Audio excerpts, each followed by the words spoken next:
Um, I'll just announce that my name is Jen and I'm the room host.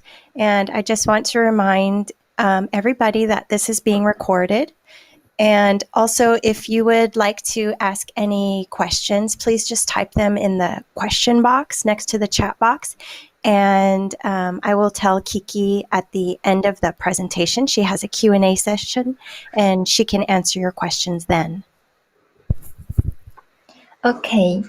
Now, good morning, everyone. It's my honor to be with you all virtually for this year's CATISO conference. My name is Zhi Wang and I'm from University of Southern California. Today, I will share with you my case study about how creativity can foster language development. So based on my fieldwork observation, I found that creativity and language development have been closely connected with each other. Students are allowed to interact with the language input and produce language output in very creative ways. So now, let's explore the connections between creativity and language development. Today's presentation have 4 parts. The first will be introduction and research questions. The second will be literature review and theoretical framework. And next is methodology and data collection. The last part is findings and implications. So now, here we go. Based on the 5th grade classroom observations, I found that innovative activities are essential in encouraging students' level of creativity and language development. In the classroom activities I observe, students will firstly read or listen to a novel, and then students will work in groups to create drawings for each specific characters. And last, students will give an oral presentation to explain their drawings and imaginative stories as language output. So throughout this process, it was found that students' imagination can be the support for their language construction and the key to explore linguistic creativity. Therefore, this case study explores ways creativity can foster language development. So, the main research question is, in what ways does creativity foster language development? The sub-research questions will be, how do students explore linguistic creativity from their own imagination-based language production? How do students' imagine context scaffold their language construction? And how can teachers be the bridge in connecting students' creativity and language development? And now let's look at the literature review part. So for the theoretical framework, let's first look at how creativity and imagination foster language development. First, let's focus on creativity and imagination. So what is creativity? And this case study mainly focuses on the display theories of creativity. It is the creativity in education. As according to researchers, it is the stimulation and play of play and discovery. And creative thinking skills can be learned from those stimulation of play and discovery. So here comes the question. How can students be better cultivated during this process? First, it requires student-centered innovative activities. Just like the classroom activities I observed. In this process, teachers will be the facilitator, which will provide the platform for students. And it aims to build students' learning autonomy and scaffold students in very creative ways. More specifically, let's focus on the creative imagination. According to literature, creative imagination is a cognitive process of forming a mental scene, and children's imagination can be spontaneous, vivid, and rich in different forms. So as children create their drawings, they picture their imaginations. Children always use drawings or images to understand and express their abstract thinking. In a word, when inspiration can be the motivation for students to image, explore, and make it real according to drawings. Now, here comes the main part. How does creativity foster language development? For step 1, it provides imaginative context for language construction. When we're looking into students' meaning-making process, first of all, they use drawings to visualize their imaginary scenarios. And then students will use their images to connect ideas, gradually create a path to build their storylines. This process can force students to form their oral speech step by step. According to literature, drawing is the starting point for storytelling, which children can express their imagination upon a range of cognitive and affective tools that assist their meaning-making process. And now for step 2, it develops students' linguistic creativity based on their imaginative context. So as students have their drawings, they got their speaking images, which provide space for their exploration for linguistic creativity. So what is linguistic creativity? According to literature, linguistic creativity views language as a process rather than a product. It's the activity of making new meanings by a speaker based on the contextual information the speaker involves. So every day, we explore linguistic creativity through our daily communication, our oral or written words. For this case study, we mainly focus on the semantic lexical creativity.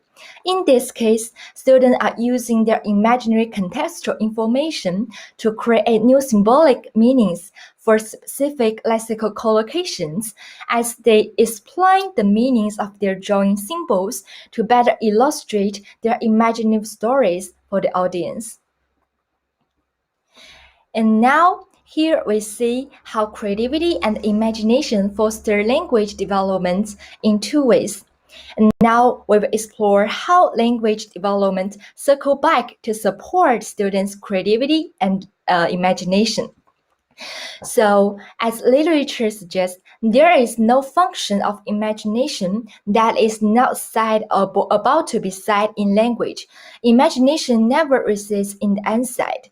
As students transfer their imagination into words, language becomes a strong support and encouragement for their imagination.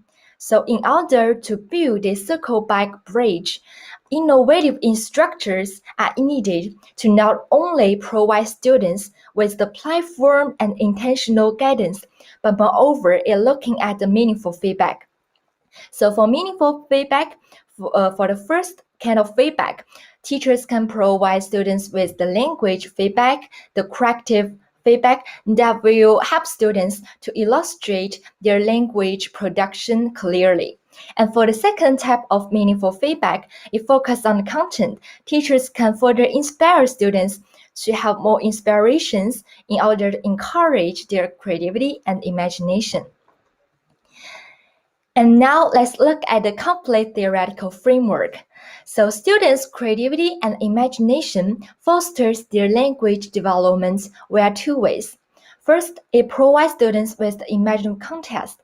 And based on this imaginative context, students will explore and develop linguistic creativity from their own language production. So students' language production can be the great support for their creativity and imagination.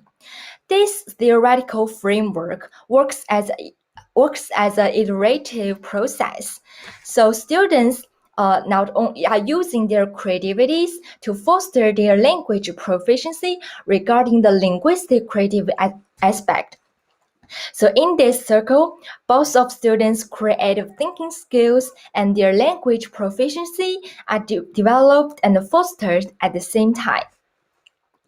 And now let's come to the methodology and data collection part. So for methodology, this case study generated from my course viewer assignment, which requires the 20-hour classroom observations in total, including the weekly school visit for classroom observation and the further participation and interaction in those classroom activities. For the classroom context, The classroom I observe is an elementary school in Los Angeles and is a fifth grade classroom. So in this classroom, it contains 26 students there who are 11-year-old, and the portion of male and female students are nearly 1-to-1. The classroom community is very diverse, and the classroom environment encourages students' creative thinking. When you walk into the classroom, there are various students' creative works posted on the wall. And my data collection can be divided into two parts. The first is the classroom observation and participation. So now let's look at these innovative activities in detail. So the first part is reading and listening. Students read or listen to selected novels as their language input. The second part is drawing. Students will create drawings for specific characters as the scaffolding strategy. The third part is speaking and writing. Students will present their design and imaginative stories verbally or in writing form as the language output. So this is the detailed classroom observation of these innovative activities. And the second category of my data collection is my reflection. So when I reflect on my interaction with the host teacher and also the classroom participation. First, I reflect on my interaction with the house teacher. When I reflect on our informal conversations after class, the teacher told me that the kids love participating and engaging in all those innovative activities, and she wants to scaffold students in creative and interesting ways.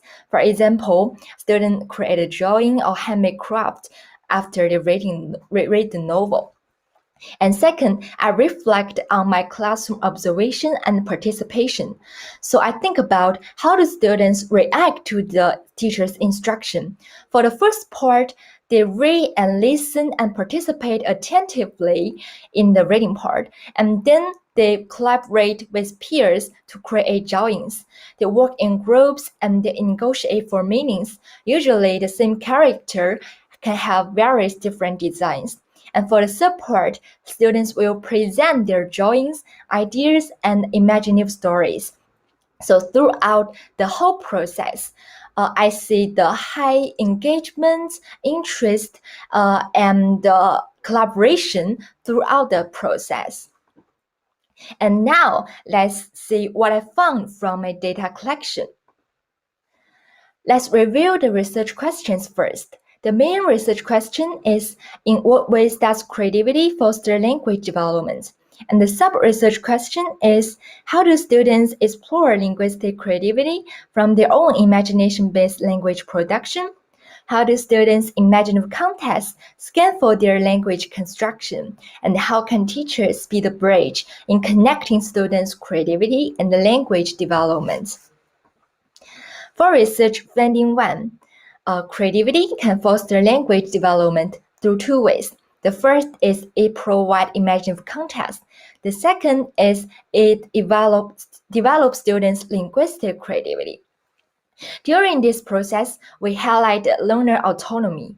As students create their imagination and visualize their imagination and then put their imagination into words with a little bit of teacher's facilitation. This process depends a lot on students' own learning autonomy. And now let's break down the research finding 1 into more detailed research finding 2 and 3. For research finding 2, imaginative context can scaffold students in their language construction. And here is my observation notes of what I see, and here is students' actual works.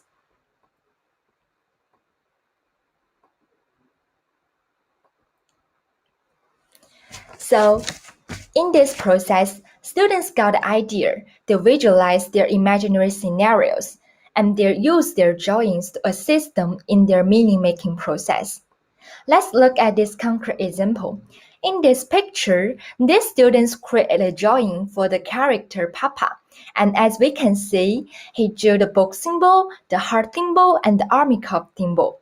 Those drawings assist him to connect his ideas and build his storylines.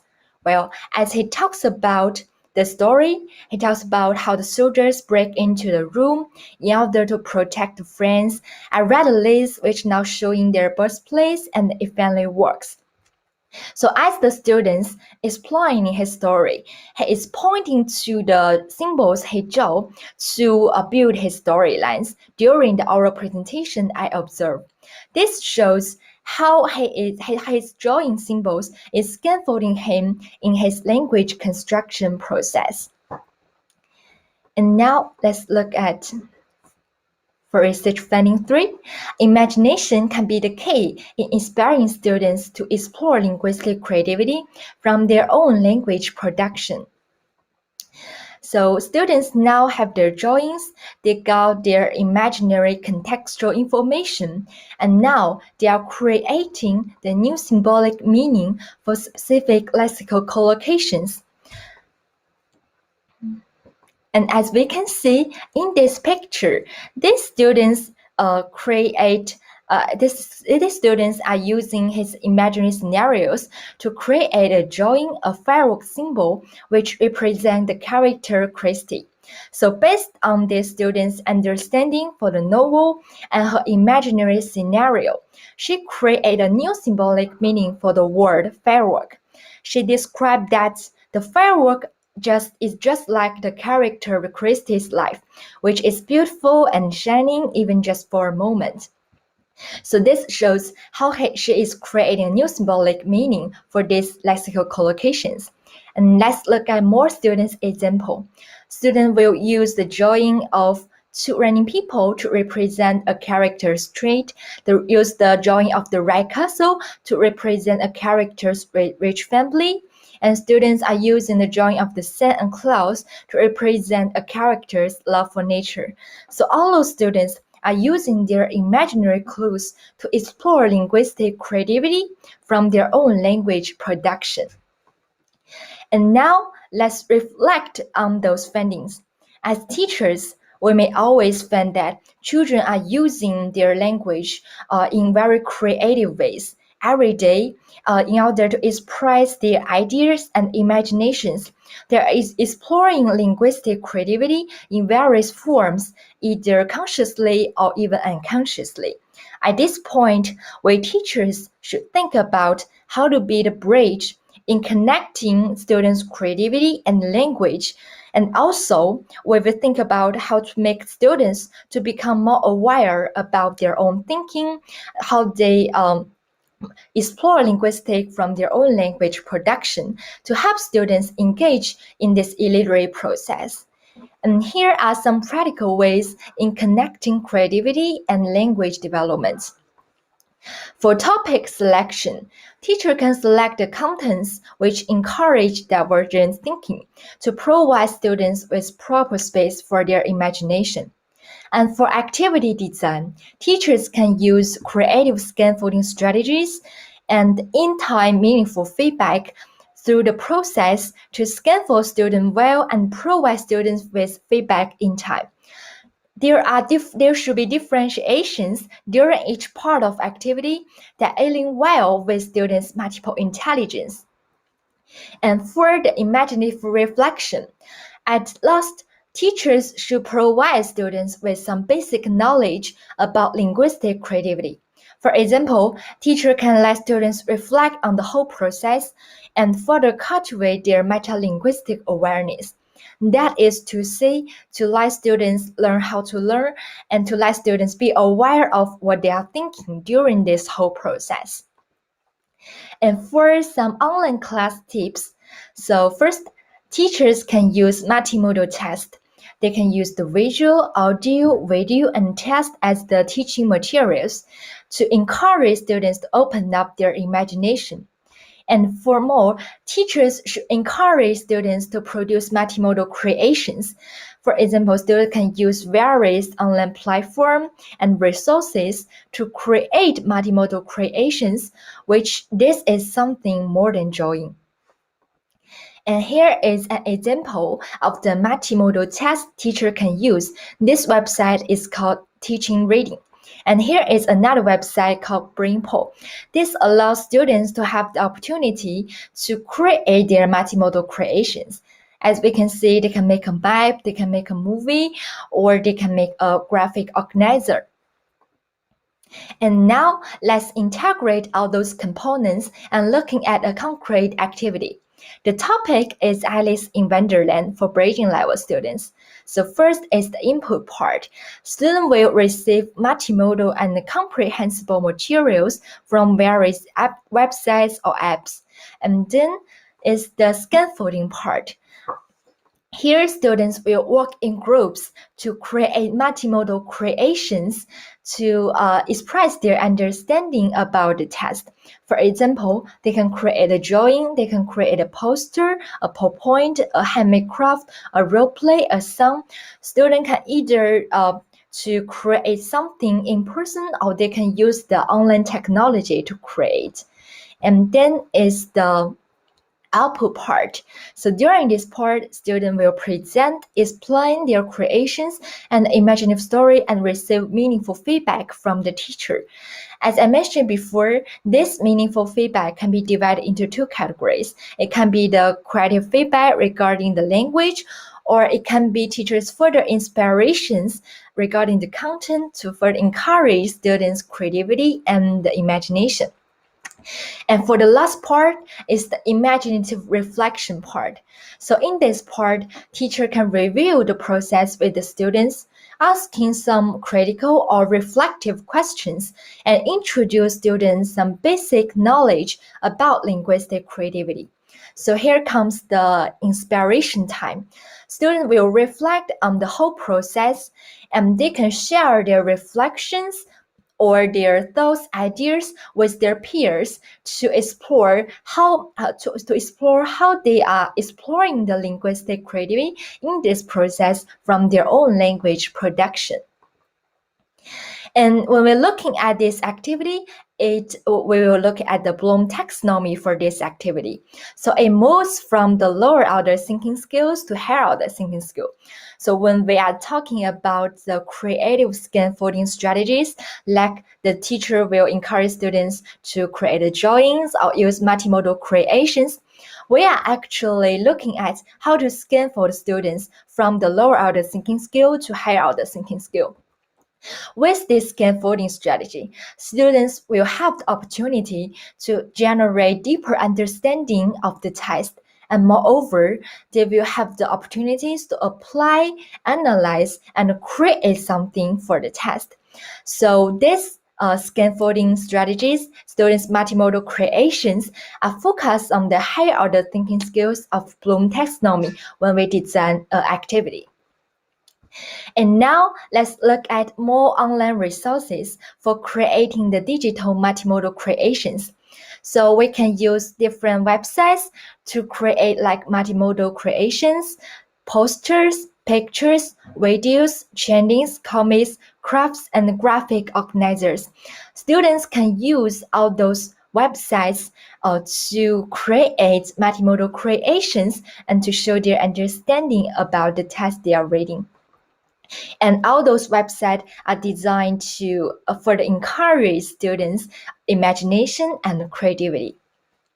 And all those practical ways are aims to create a bigger stage for students to show their ideas, thus to show their imaginations, creativity, and their ability to create all those things. It better engage students to participate in the iterative process we mentioned before to better connect their creativity with their language development. So as I done this case study, I was thinking about I just found that we teachers not only looking at the teaching of the language basic skills, but moreover, we are looking at how to teach students the creative aspect of language. And moreover, we focus on how to build students' own learning autonomy to find this creative aspect of learning language. So all those things the lifelong learning skills for students to explore the art of language during their future explorations. And now here's my reference page. Now is the Q&A session. If you have any questions or inspirations, you can type it in the chat box and my room host will read it.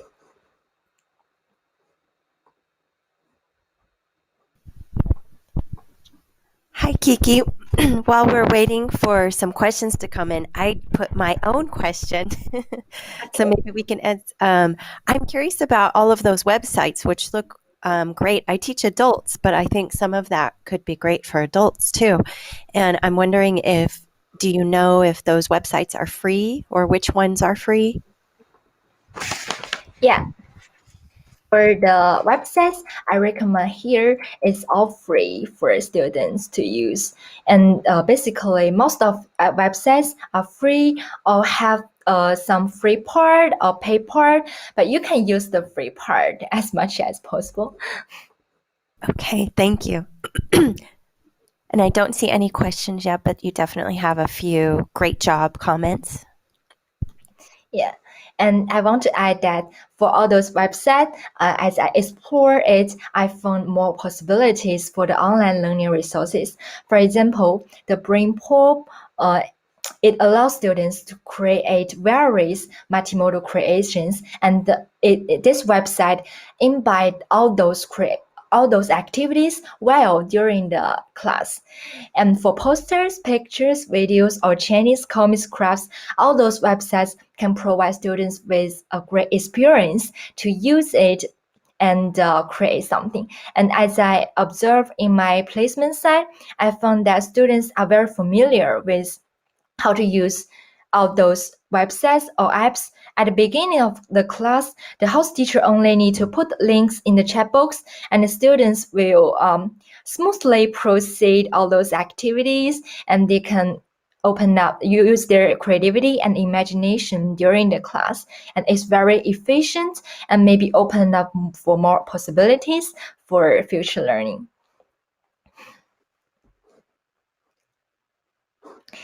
Yeah, thank you for all your praises.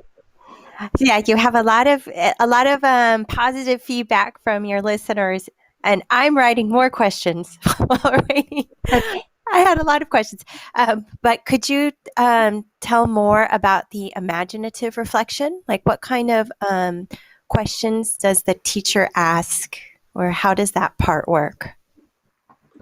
Well, for the imaginative reflections, the teachers will ask students some implicit or critical questions regarding the whole process. For example, the teachers will ask the students, well, do you know how you use your imaginary scenario in your language construction? And teacher can ask how you build your storyline according to the drawings, and why you use this and why you use this symbol to represent this character, and what does this symbol mean, and how it connect with the imaginary scenarios. So all those implicit questions may unconsciously lead students to review their process about how they use their creativity and imagination for their language production.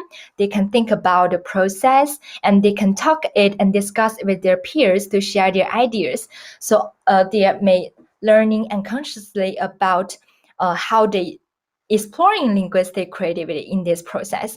Because I just think that every day maybe those children are using their imagination to explore linguistic activity, but if the teachers can pop up this question and introduce some basic knowledge about linguistic creativity, they will be more aware, and I believe that all those children are able to reflect on the process and generate about more thinkings and inspirations. Thank you, Kiki. And you have another question.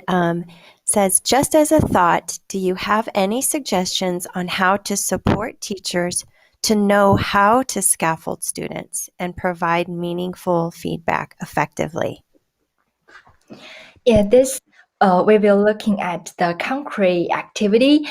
First, teachers to scan forward and provide meaningful feedback for students.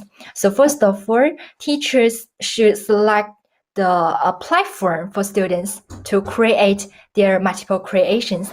They can select various platform according students' need and interest or proficiency levels according to the ratings, their imaginations they draw. And during this process, they can be work in groups to create a drawing together, and they can choose one representatives to present and explain their drawings during the oral presentation. This may scan for students if the teacher used the I do, we do, and you do gradual release scaffolding strategies. And as for meaningful feedback, it mainly focuses on the teacher's part.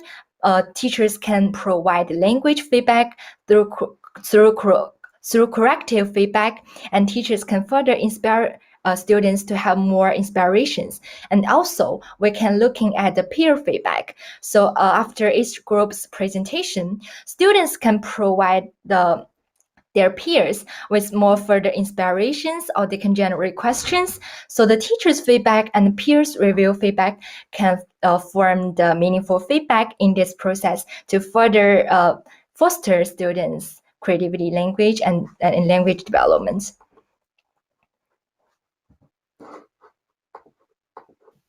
Thank you, Kiki. And I added another question. I loved that website you showed that with the reading text and the audio. Is it called teachingreading.com? Yeah, uh, as I search on the internet, there are a lot of websites, including the audio or teaching. And for one aspect, I wrote it here is for the crafts. It calls the DLTK crafts for kids. In this website, it not only have the audio version, the reading version, it have more student handmade crafts that student can participate in the activities to do the games or make crafts, and all those websites combine those components together to create the multimodal test for students or teachers to use.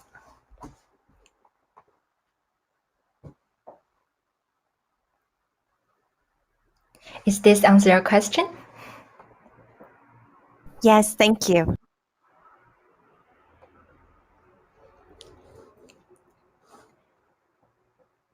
Okay, if we don't have any questions, I want to thank everyone for stopping by and choosing my session for this. I hope it provides you with some inspirations. And also, I want to give special thanks to my supervisor, Dr. Jennifer Park, who has been constantly supporting and inspiring me along the way. And that's all of my presentation. Thank you.